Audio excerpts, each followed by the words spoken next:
Hey, welcome everybody to our end of year wrap up episode of Cloud and Clear. We're doing a very special format today. I got not one guest, not two guests, not three guests, but four members of the executive management team. Welcome everybody. Howdy. Hey, how's it going? Hello. Happy Hey, holidays. Guess who's missing? Joe Costco, Patrick Monahan, Bill Popak. You know why? Because they're closing business. It's so cool to have all of you on at the same time. It's such a challenging and interesting, exciting year. But before we do that, let's go roundabout. Let's connect the faces to the names for everyone in our audience to put it all together. Please introduce yourselves. Go ahead, Miles. I'm Miles Ward. I'm Chief Technical Officer, or as my friends like to say, Chief Tuba Officer here at SADA. I'm responsible for making sure that we have an exemplary technical and customer experience for all of our users. I am really, really geeked about this show because each of the members of our leadership team are building such incredible practices. I'm just really happy to participate. I'm Orkita Shahidi. I'm the VP of People Operations here at SADA System.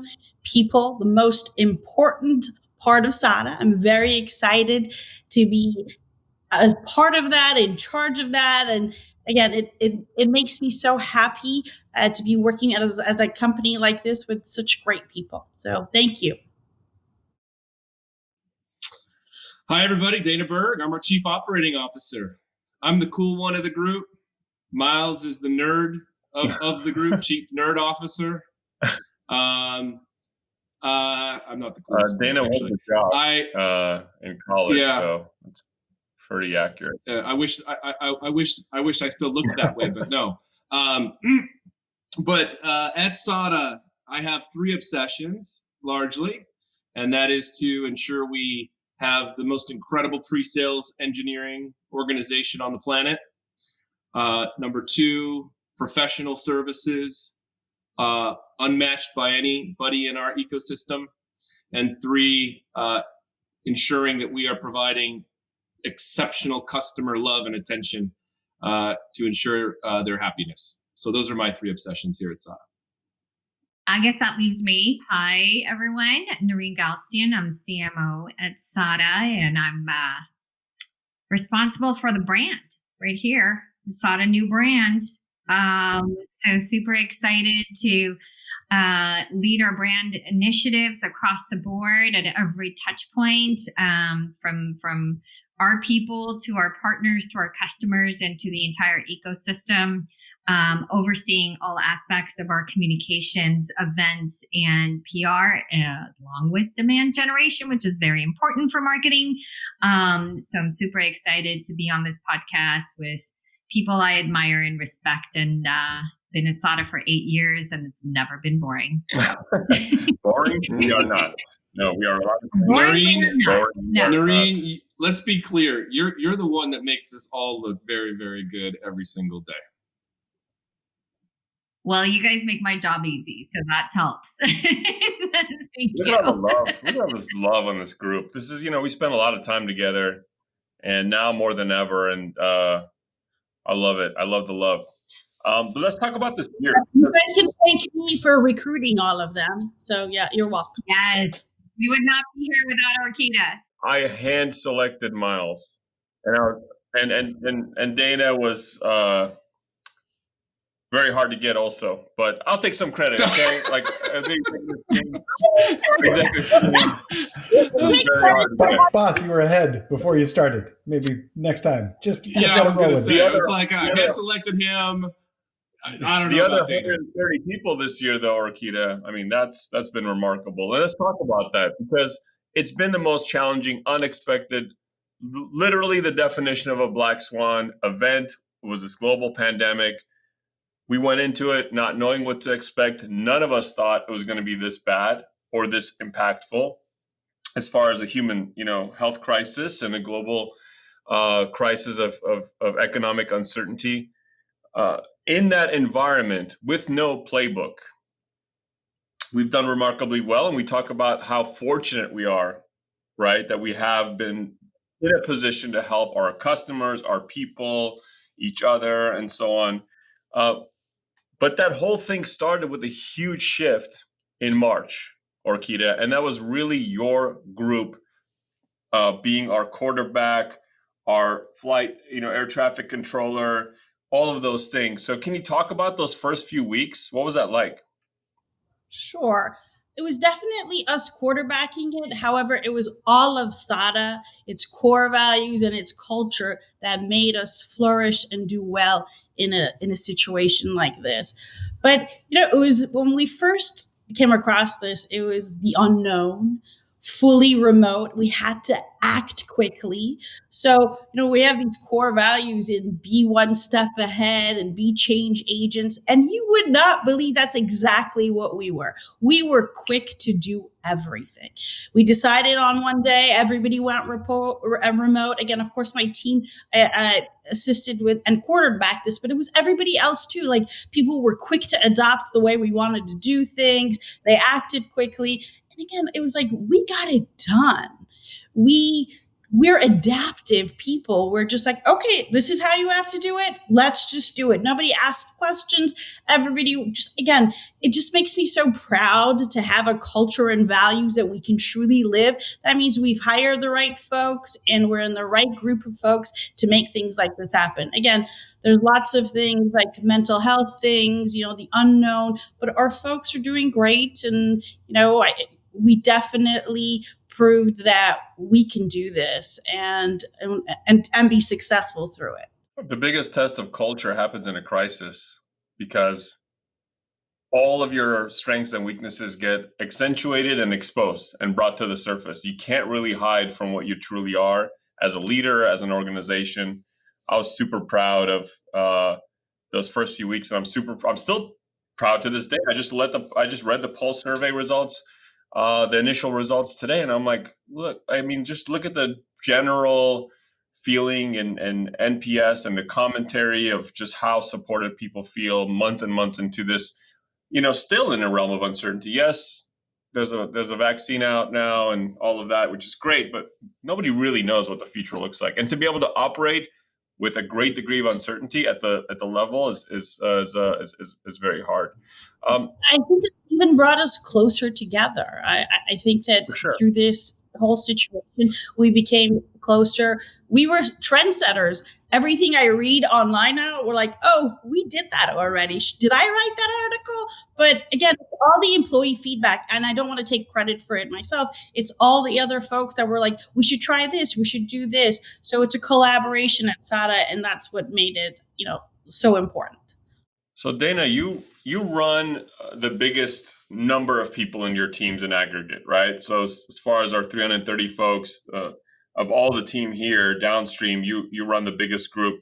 So you really had the biggest challenge from that standpoint of getting the right leadership structure in place, the right activation in place, to pivot to an all remote delivery model. We were actually accustomed to doing delivery on site with customers as well, not only pre-sales, but also delivery.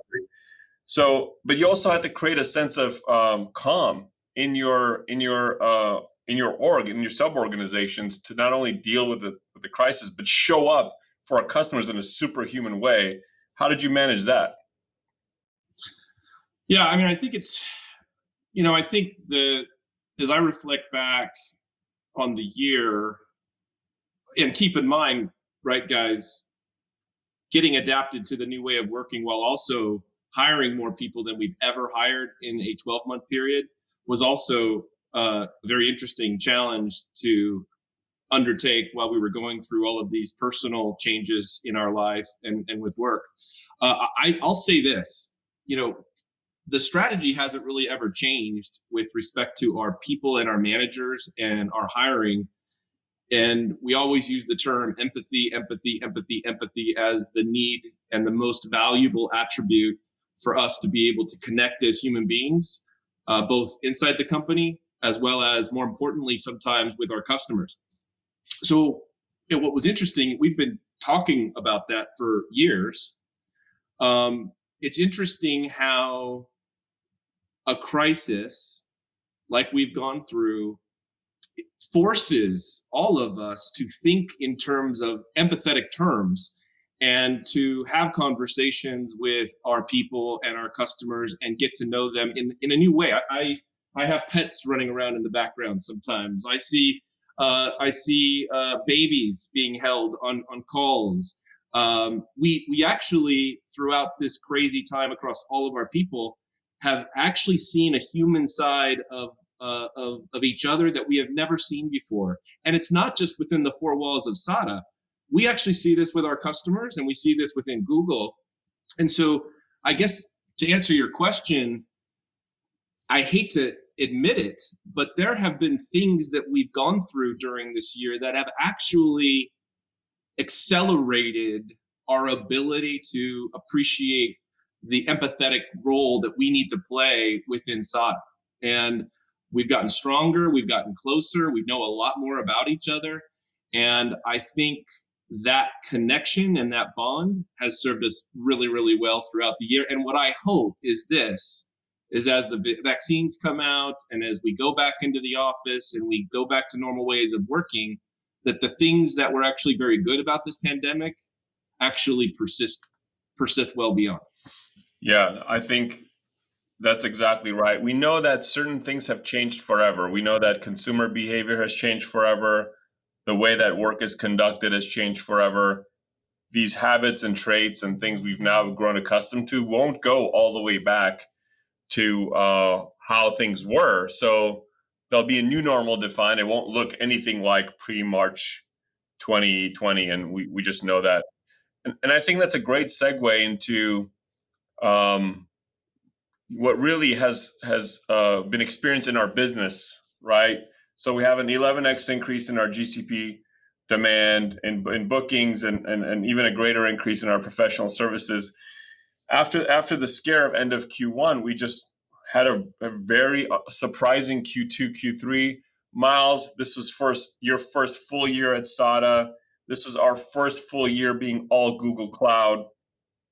Some of these things we're talking about have caused a significant increase in demand for digital transformation and the work that we do, and the overall increase in all of public cloud, but really Google Cloud specifically in our world. I try to explain this to people over and over again in our podcasts when I'm hosting. What's your take? Why is there now more demand than ever for this kind of work? Sure. I mean, I'll take exception at your setup, which is that this was unexpected. I completely expected it. I absolutely knew that we were going to have a thermonuclear 2020, and I just didn't realize that we would have to do that while keeping our doors welded shut and washing our hands 14 times a day. So I'm excited that we were able to deliver despite totally incredible context, and I think it surprised our customers the degree to which even their own teams were able to adapt and figure out how to work together in this way. I think, everybody that's got a good gig in this environment is pretty stoked about that gig. And so is working double time to make sure that everybody sees the value they generate. And we want to back our customers up in that exercise, right? And there's no easier way to prove value, to show utility than creating new things and building new responses and being super, super dynamic to the challenges that are present, right? A bunch of our customers moving from live delivery to curbside delivery to remote delivery. A lot of our customers trying to deal with radically new supply chains and logistics, working out the data coordination for that. We have a lot of customers that are dealing with a whole new set of traffic in their web applications and loads. Like that kind of shift creates challenges, which are opportunities, right? They get to work really hard to overcome those. And the businesses that are successful see rocket ship-like growth as a result. That's what we've seen from customers, big and small, that are able to capitalize on the opportunity as opposed to get squished by the challenge. And when we've worked together with those businesses, what I hear back invariably is that maybe the pieces of their company that felt unchangeable, static, like the sacred cows that would never get messed with, the things that were off limits because that one actually works. If all of a sudden they don't work, like everything's up for grabs. We all got to figure out how we're going to handle this thing. And so some of the log jams, some of the ice flows have broken up, and now maybe there's a little more room for movement. The other piece is that because so much of the successful executions are digital. I wrote in the post that there's exactly kind of two kinds of companies: the ones that are interacting with their customers digitally, and the ones that are trying to figure out how to do that. That divide is one where being able to collaborate remotely, being able to work together on web platforms, being able to build applications and interface, and all of those become very, very top of mind initiatives. So across G Suite and search and Chrome and Maps, all of those building blocks become just really essential tools for solving the problem of the day. And in addition to that, there's kind of in parallel, GCP and Google Cloud writ large has grown up a lot. Like it is capable of a whole bunch of new stuff that it really wasn't ready for even a year ago. So there's a little bit of a perfect storm where the perfect crisis arrives and the perfect platform for addressing that crisis is ready at hand. Yeah, a lot of things sort of hit this year timing wise, and one of those things actually was also our 20-year anniversary, Noreen, which was, any other year you'd be very happy to be planning an all-out bash with Orkita with, hundreds of people in Vegas or something.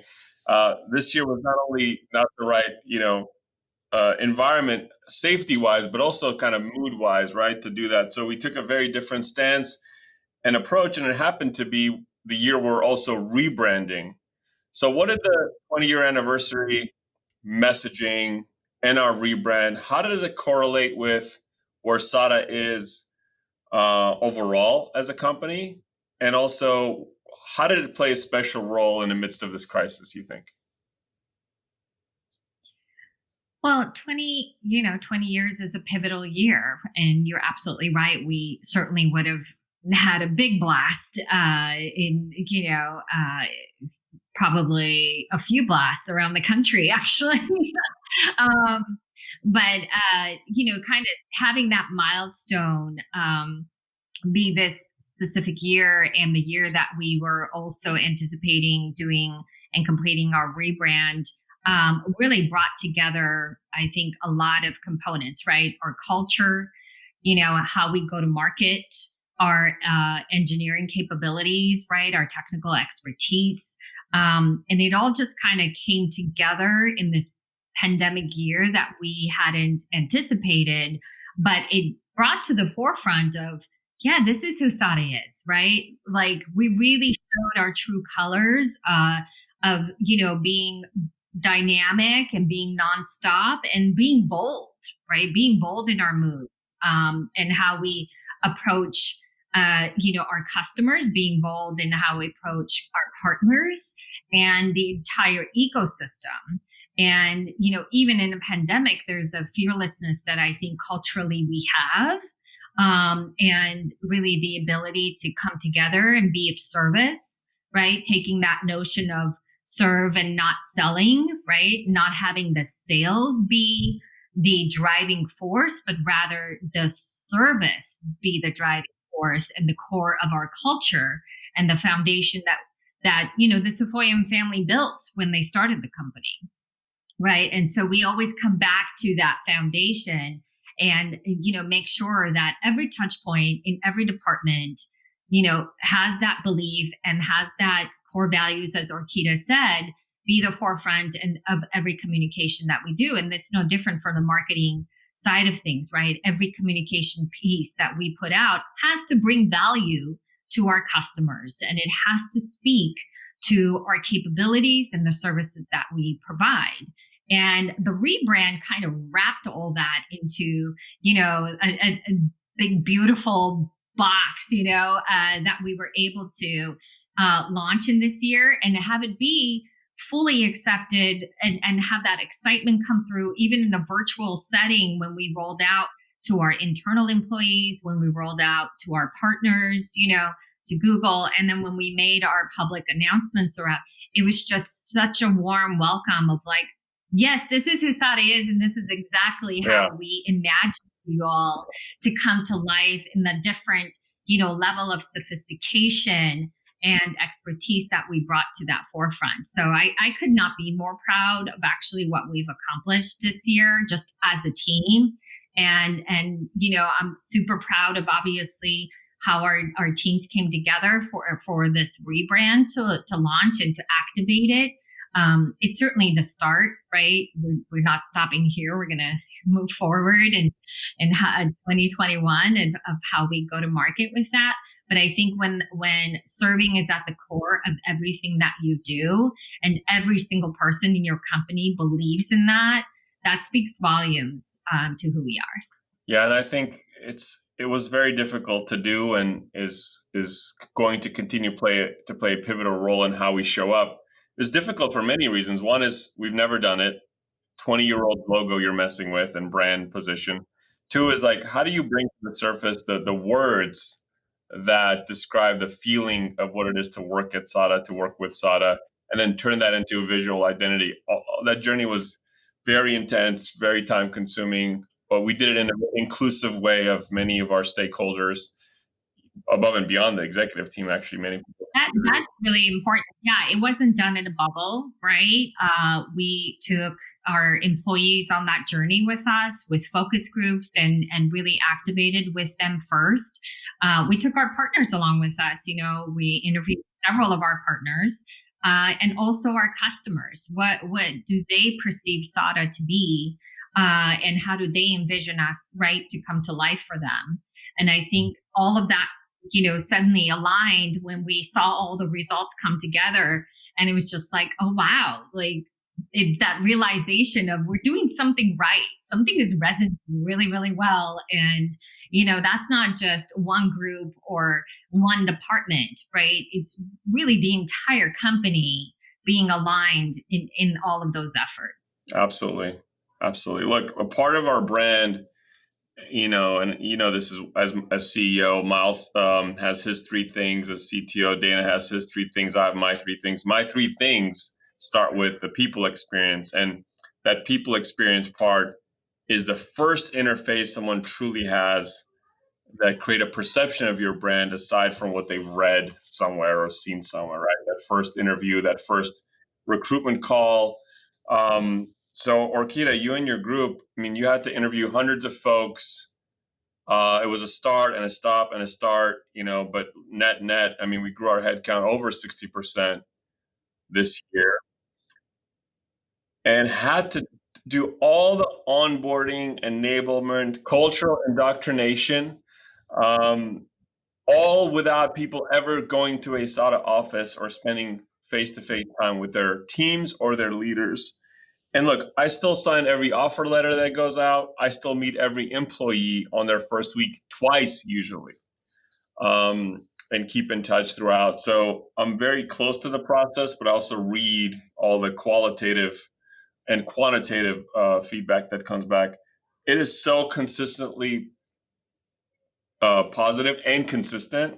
It's actually quite remarkable how many people take the time to talk about that process being uniquely well executed at SADA versus anywhere they've ever worked before. So how do you do it? And by the way, I also hear it from people that don't get the job.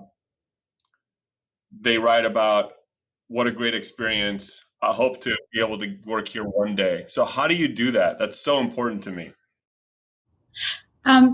So we provide, I tell everybody that comes on before, during their tenure at SADA, even after they move on, that we like to provide concierge service. It comes from the heart.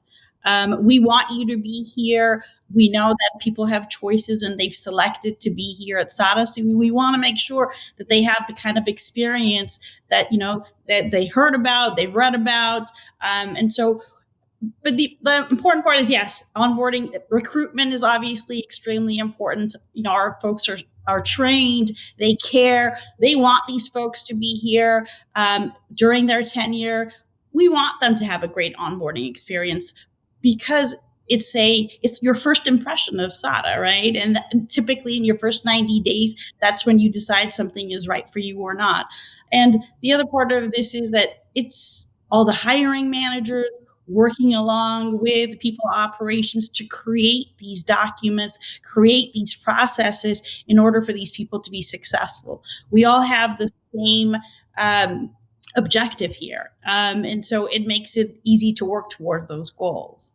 again, we're trying to improve all the time, and we're a culture of feedback. So every time somebody comes in, how was your experience? How could we improve it? It's like that about everything, and therefore we've just gotten really good at it. 20 years, right? We've perfected it, and again, it's just the start. We're just going to get better and better with time. I'd like all of you to chime in on this next one because it's just so fundamentally important to SADA's continued success. We know that most organizations, when everything else is going great, the biggest weakness, the Achilles heel, so to speak, is the middle. Is the people that report to you and the people that report to them. Middle management, that layer of leadership, directors, senior directors, etc. Right? What have you done this year, maybe uniquely this year, but in general, to ensure that the middle at SADA is not only stronger than it ever has been, but has the environment in which to flourish in the years to come? Yeah. I'll speak to a couple things. There has been a lot of hiring in that group and a lot of promotions into those roles this year. And I'm actually really excited about the fact that there's been a lot of promotions into the roles that you're describing, which is, I think, a test, right? Yeah, as a testament to the ability for each individual to kind of take on new challenges and do different things. I think there's two things that come to mind. Every one of our managers and anyone that's in any type of leadership or mentorship role, first and foremost, has the capabilities and the skills or has proven that they can do the work that the people that they're leading are actually doing right now. Okay. So it's important for us trying to, certainly on the engineering side, lead with a degree of credibility in everything that we do. And credibility as a manager is also that you have a very deep level of understanding of everything that we're asking every one of our consultants to do for our customers. And our middle managers have that. I'll say the second thing too. That's the skill set. That's the knowledge of the craft. But I was actually yesterday looking at all of us on stage last year at Universal Studios, back when we could do all hands on stage. And I remember I was looking at some of the goals because we're in the process of planning some of our goals for next year. And I was trying to look and see, okay, what did we tell everybody we were going to do?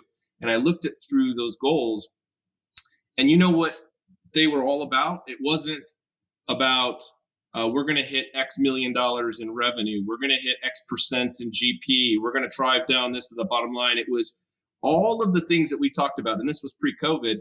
It was about the soft skills, the ability for teamwork, working across departments and functions. And of the 12 goals that we had, I think 10 out of the 12 were the soft skills. And we harped on that. And gosh, can you imagine like how much we've had to lean on those skills in the last 10 months? More than we thought we would need to. And I think that if we're just talking, I think everybody at SADA has this, but if we're just talking about those that are in management positions, I think it's that perfect combination of their skill set and their craft knowledge combined with their EQ and putting everybody first as humans before colleagues, and understanding that. I think that's been something that I've been just so proud of everybody that certainly is on my team. For me, and at least as far as my role was around training and development. So introducing coaching platforms like the Torch. And, diversity at SADA is an advantage. It puts us, and so we're using groups like the Medici group, or the Medici, I should say, a group to kind of help that along. Again, those are the types of things we're trying to do to our middle management. And so in the hopes that they'll flourish and get better. And again, train the next managers in the next levels. First off, I did some referrals. So some of this is about dragging in some great folks that I know middle manage well You mean some referrals? But Is that one. Just right? some, just a couple. No, a couple more. Anyway, so those folks came in, and and I think several of them have done exemplary work. I owe a huge thank you to the crazy people who thought it was a good idea to listen to Miles and come work someplace, right? Like, they already knew I was nuts. I don't know how the rest of you guys closed them. Like, bravo on making that work.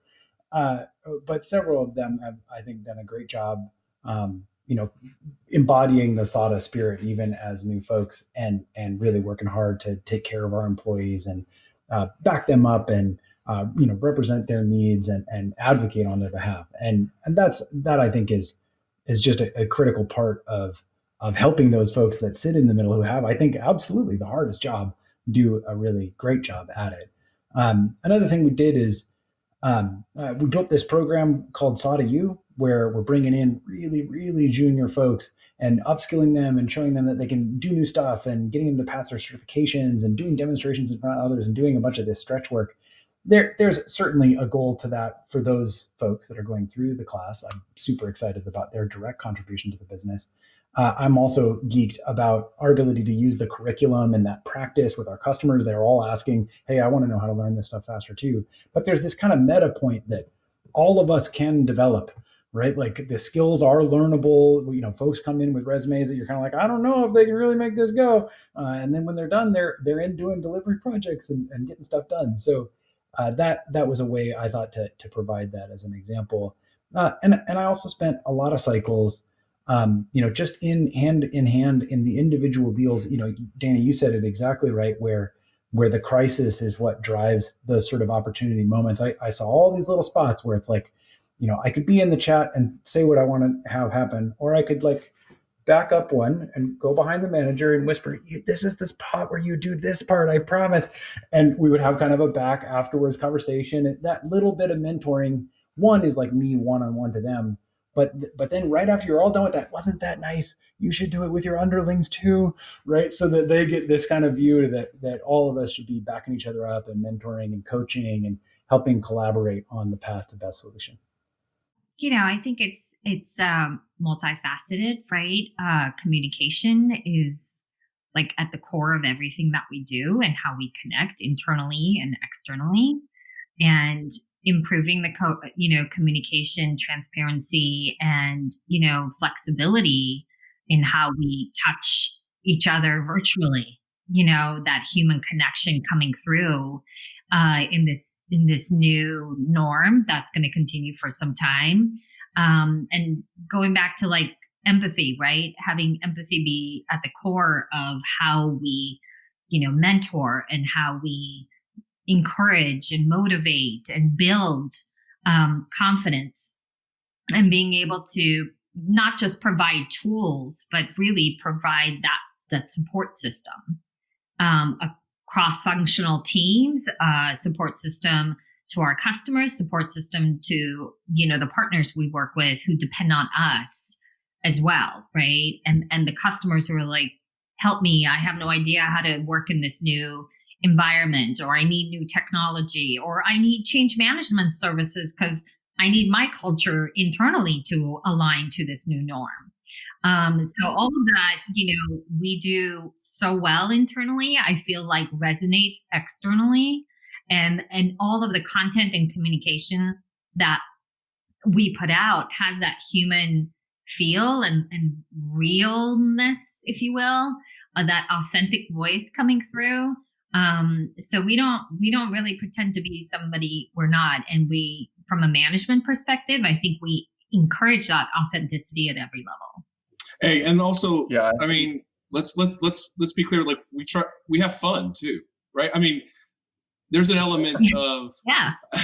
and this is, it's important, right? I mean, it's like the flight attendant when they're going through choppy weather. If they're going and freaking out while they're going through choppy weather, everyone is going to be freaking out on the plane, right? So, we've gone through some weird things as a team.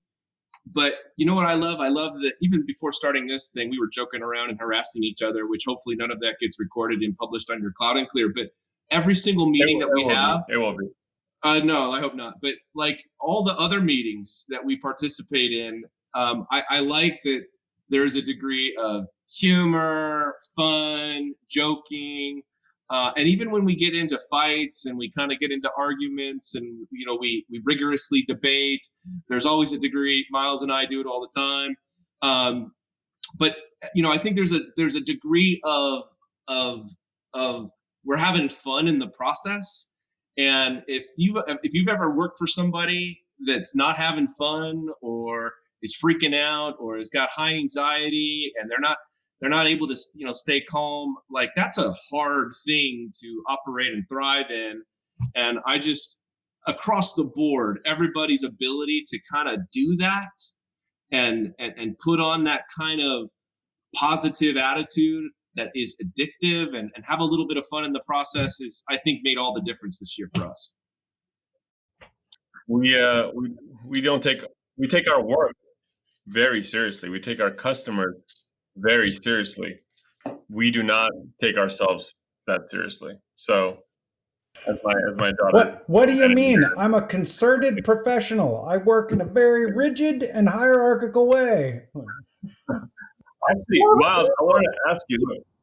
Positive. Tony is so positive, and he gives that off to us so that we're able to do that to others. He really is. Like, I can call Tony and be like, the world is coming to an end.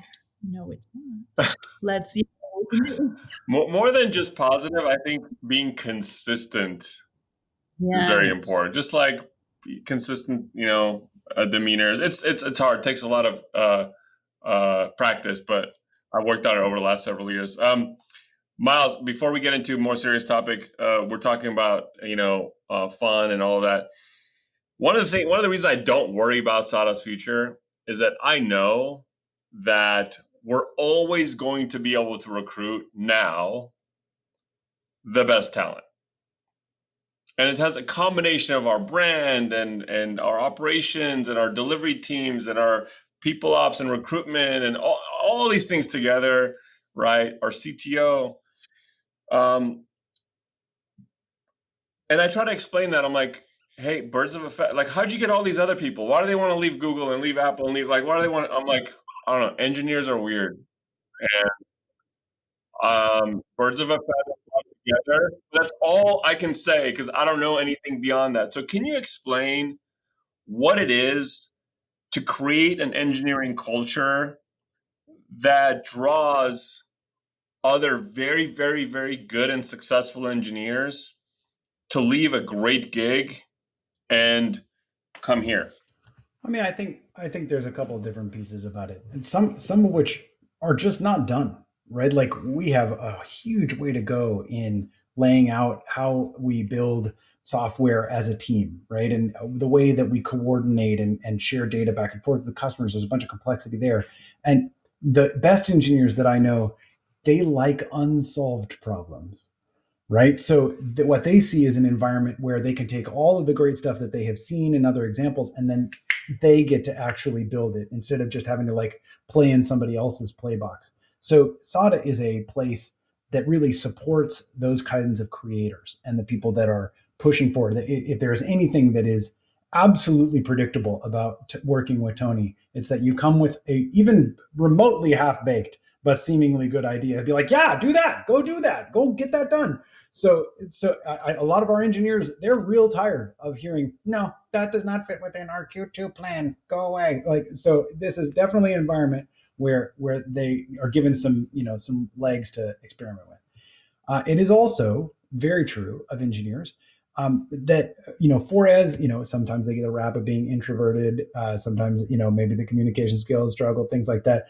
But they tend to be a pretty incredible read of people's intentions, right? And we have, I think, from what I've seen in practice and what I've watched during those kinds of crisis moments, really, really positive intentions. Like, I absolutely want to make a bunch of engineers filthy rich, and I want them to learn a whole bunch of crazy stuff, and I want them to have stories to tell their kids about the crazy implementations that got done, right? I mean, I get excited about going to work because I'm going to be able to tell my nephews crazy stuff that got built by my teams here at SADA. That's what gets me up in the morning. The third bit is that engineers are really good at the details. And there's this little detail where SADA is not a rocket ship. It is like a rocket ship launched from a rocket ship. And they're not clueless, right? They go, there in them bar hills there be growth. So I trust them to evaluate us at least as well as our auditors and our finance teams from a viability standpoint.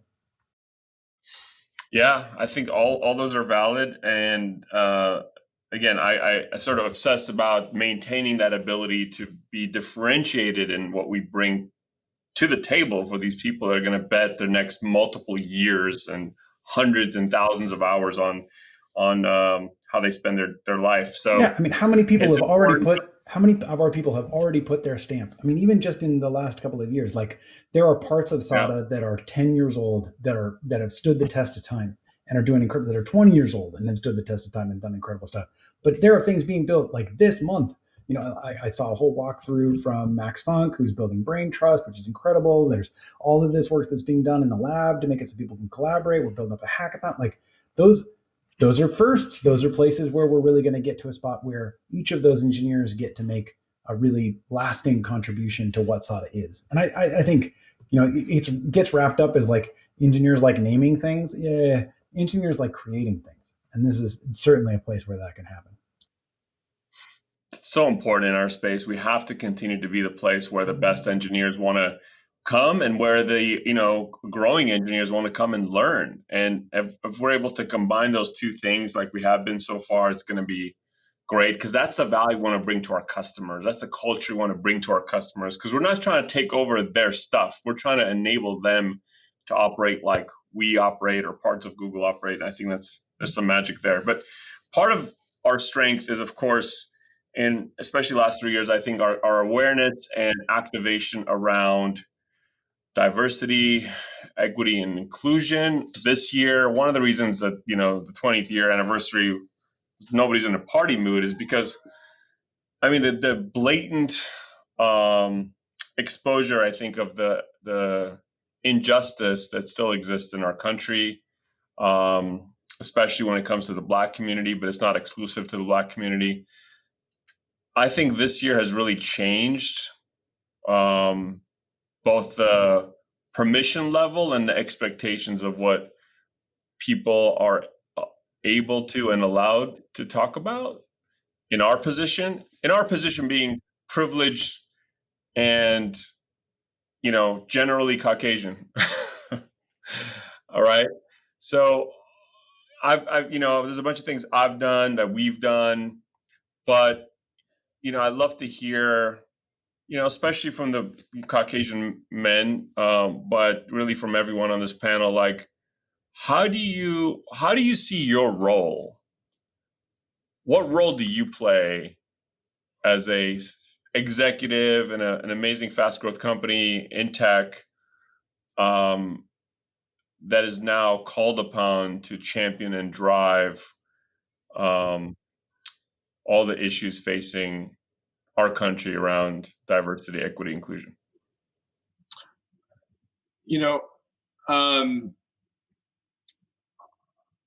Being very transparent about that question is even scary to think about how to respond. And I say that largely because having been in this industry, been in leadership positions for a long, long time, I can tell you hand over heart that those kinds of conversations were admittedly uncomfortable coming from a Caucasian man, for fear that we might say the wrong things, we might ask the wrong questions, we might choose to avoid it versus dig into it for fear of not ruffling or whatnot. I think what over the last couple of years is we've taken kind of a more proactive role in trying to drive meaningful change. I think what we've realized, I've personally realized, that we need to be leaning in and be feeling comfortable with having conversations about race, inclusiveness, diversity, and you can do that as a Caucasian man. You can ask questions about what it's like to be a African American woman in the technology business and the challenges that you've faced and where you've come from and the diversity, the things that you've uniquely had to go through. And why wouldn't we want to ask those questions? We need to ask those questions so that we get enlightened as to not only their personal story, but also what's shaped them and what's made them strong and where they have looked at the world differently. And I'll tell you that this year in particular, which, we've had a lot of really great sessions, Tony, that you've hosted, where we've tried to really talk about things that otherwise maybe we wouldn't have talked about. It's been somewhat liberating for me to know that those are the kinds of conversations that are actually going to help society move forward and a company like SADA move forward, because we're unafraid to want to actually acknowledge this as a very important and prominent thing here and everywhere else. So I feel more empowered to be able to have those conversations.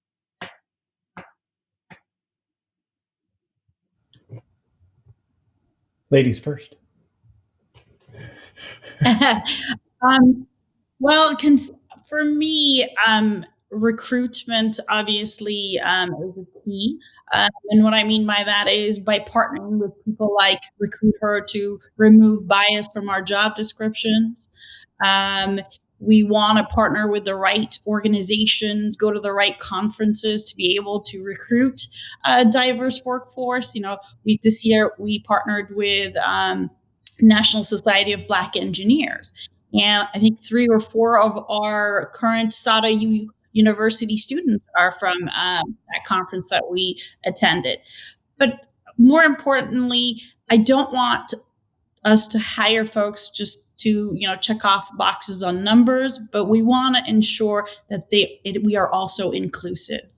As I said a few minutes ago, diversity is our advantage. It makes us competitively more advantageous. We're more innovative, we're more creative, and that's what I want for SADA. So it's a no-brainer. That's again, we've been doing it, when we're going to continue to go ahead and do that. And again, we'll do a lot more training and development around it too. But I'm excited about what we've done, and I'm even more excited about what we're going to be doing. From the marketing side, diversity is obviously extremely important because it really contributes to bringing different perspectives to a creative campaign or a creative go-to-market plan. When you have that kind of diverse representation across the board, and I'm thrilled to have a very diverse team, certainly an opinionated team, but I think that is what helps drive a lot of the creative campaigns we've brought out this year and previous years. But you have to kind of take a step back as a leader and individual and say, what are my biases that I may not be conscious of, right? So that unconscious bias is a real thing, and if you don't take a minute, to really recognize what you're saying, how you're saying it, who you're saying it to, and how that could be perceived, then you're really doing yourself an injustice, right? You're not allowing yourself to grow. And then in that process, you're not allowing your team to grow, because all they'll do is they'll hold back, right? Their opinions, they'll hold back their pain maybe, right? So you're not allowing that open, honest, transparent conversation to happen if you're not addressing your own biases first. And People Ops has done great in providing us a lot of these training tools and platforms and mentor programs. And I think that certainly has helped a lot of our mid managers improve their skill sets and, open their eyes, even on a diverse team. You may not realize, what you're saying could hurt someone else, right? Yeah. The training has been I really think good, really good. Like the LinkedIn stuff. training has been Oh, exceptional, so good. really. I know we're going to continue a lot of that. There's always new people being onboarded, so it's important for all of them to be trained in that process too.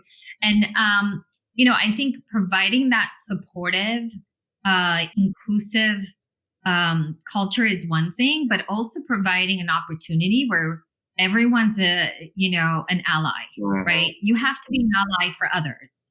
You can't just depend on people to speak up when they are hurt. If you hear something, like, you need to speak up on their behalf, and that's where the support comes from. That's where people will feel comfortable and make a change. And so I think we all just need to learn to be better allies. Well put. I think Noreen is exactly on the right tip where, it's one of my favorite parts of the founding documents where they describe that we're all trying to seek after a more perfect union, right? And not that we have one, but that it's got to get more that way over time, and that it's the noblest of pursuits. And I think technicians have been aware of this kind of challenge and risk and friction because we have it in a whole other context. Like, how many Java guys make fun of the Python girls, make fun of the AIX people because they have old crappy tech, right? Like, and like, oh no, you can't build on AWS. That's super crappy. Like, there's there is a problem of technology diversity too that we all sort of stroke. But that world, I think, has started to recognize this language, this attitude and perspective where the diversity of all of our participants are a superpower we need to be able to apply to our problems. I need all of the gifts and talents from a huge range of backgrounds and experiences to have any shot at some of the hard stuff we're off trying to tackle. And there is no way for me to instantaneously short circuit our capacity than for me to just ignore the capabilities of one of our incredible people. That's just not going to fly. So, we run this thing too close to the wire. I need everybody's super stuff. So I have to have everybody work seeking that more perfect union. Yeah, creating an environment that's first and foremost safe and welcoming and inclusive is just so important. You want SADA to be a place for everyone, right? Not only because it's the right thing to do, because it's a massive strategic advantage. Like, of course, we're going to be better if everyone is welcome here. Like, we can't, be unattractive to any segment of the population. That just cuts down the pool, right? And the other side is being proactive around creating equality of opportunity. We can't guarantee equality of outcomes. No one can. We can certainly try our best to create equality in opportunity. We've all come from various diverse backgrounds and upbringings, and immigrants and so on, first generation, second generation. We've experienced all those things, but we still now find ourselves in a position of power and privilege where we can create something fantastic, like a huge trajectory change, and not only someone's family in that generation, but literally for every other generation to come. And to be in a position to do that is fantastic. And I don't know, you worked at AWS, Miles. I'm sure they reInvent events 10 years ago were quite monochromatic and male. And I think we haven't been great as an industry at this thing. I presented 11% of the material at the first reInvent. So it was at least 11% red bearded weirdo. and I knew a bunch of the other architects, and they look startling. Like, Thor is out there walking around. He looks exactly like, use the other, another 2 or 3%. It's a monochrome for sure. Yeah, we've gotten better, and we continue to get better. And I think it's just really important to be so aligned. I think a lot of this influences, of course, are very tight alignment with Google's own culture and philosophy. And they're not perfect, and we're not perfect, but we're pursuing perfection all the time. And I think that's the highest duty. And I really appreciate how that's front and center, and how we think and how we speak and how we show up, because it was a blind spot for me a few years ago. And I think everything kind of resonates from the top. So I think making it a priority top down has created a significant impact on how we all think and operate. And I think on that note, last parting remarks from each of you about what you're most looking forward to in 2021. Don't laugh. I want to approve a vacation request for travel. Oh boy. Yeah, that would be a good indication. Oh gosh, definitely that'll be fun. From my side, I'm really looking forward to having that face-to-face human connection happen again. I think virtual events have been great, and we've certainly pivoted. We've created some great virtual experiences. I think at the end of the day, our DNA is still very human to human kind of face to face dynamic. And, we were huggers, right? We were huggers. Like we were like at every opportunity we hugged everybody. We can't hug anymore, So I think, going back to an environment where we have that face to face human connection happen again, I think everyone misses it.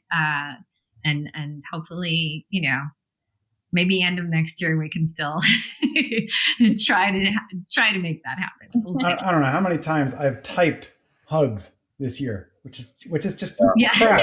It is a poor facsimile for the real thing. Just insufficient translation function.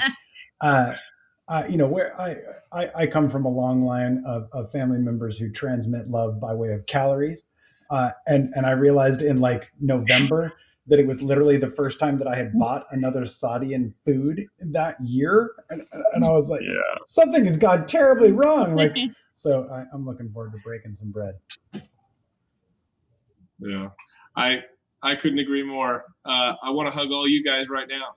That's how much I love you. I want that. I want us to get back watching sports live.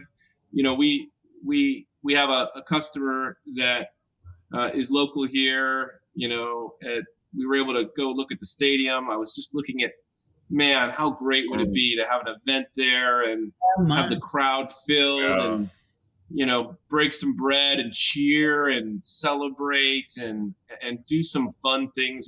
We've been known at SADA over the years for throwing some really great parties, like really great parties. And I gotta tell you, man, like when it's ready and when we can safely, we're gonna throw the biggest, baddest party on the planet. And I can't wait for that day. Can't wait for that day. That's well said. Well, I'll put mine out too. I all those things, of course, related to us getting back to a sense of, health, safety, and security, and the control of the pandemic. Absolutely. I also look forward to just the momentum we're having with customers, all the stories we're going to be able to tell, all the impact we're going to be able to have. I really don't believe this urgency around digital transformation is a temporary thing that's, a relic of 2020. I think 2021 it'll be even more pronounced, and I can't wait to do the work and tell those stories. And I feel like we have so many of the great pieces in place now. So many of the investments we've made this year haven't even fully started to operationalize yet. All the people Miles has brought on and Dana has hired and Noreen has structured and Orkita's put into place, and Patrick and Joe and everybody else and Bill. Those things we haven't even felt the impact of those things yet. And so I can't wait to see how much better of an organization SADA is going to be. And knock on wood, maybe we'll win a big Partner of the Year award too. And don't jinx it. Don't jinx it. How do you do that? I can't not think about it. Sorry. It is what it is. Thank you so much for being our guest. Enjoy this very last podcast of 2020. It's a challenging year. We're all living in gratitude and looking forward to a better 2021 for everyone. So thanks everybody for joining us on Cloud and Clear. Thank you. Happy Happy holidays. holidays. Happy holidays. Ho, ho, ho. Thank you for listening to Cloud and Clear. Check the show notes for links to this week's topics. And don't forget to connect with us on Twitter at Cloud and Clear and our website, sada.com. Be sure to rate and review the show on your favorite podcast app.